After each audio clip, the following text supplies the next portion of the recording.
Պատերազմ չի լինելու, մի անհանգստացեք, սակայն զգոն լինենք։ Ծանոթ-անծանոթ քաղաքացիներ երեկ հարցնում էին, ինչ կարծիքի եք, պատերազմ է լինելու։ Միանգամից ասեմ, ոչ։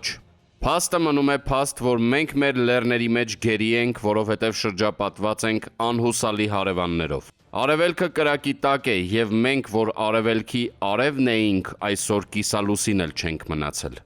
Թուրքիային, Ադրբեջանին, Վրաստանին և Իրանին ինչ էլ պատահի մի բան կմնա, տարածքները մեծ են, ժողովուրդը միլիոններով։ Իսկ մենք, չեմ ուզում կրկնել, 36 տարում Հայաստանը կարող էիք անխոցելի ամրոց դարձնել։ Դրա փոխարեն Հայաստանի մի բուռ հողի վրա հազարավոր դղյակներ աճեցին, անտեր և անխնամ թողնելով սահմանային պաշտպանական գյուղերը, որոնք գնալով դատարկվում և դատարկվում են մինչև օրս։ Հայրենիքը քամվեց, ջլատվեց և թշնամին նստեց ջերմուկի բարձունքներին, հայացքն ուղղելով այս անգամ ձեր դղյակներին։ Ինչ ասեմ։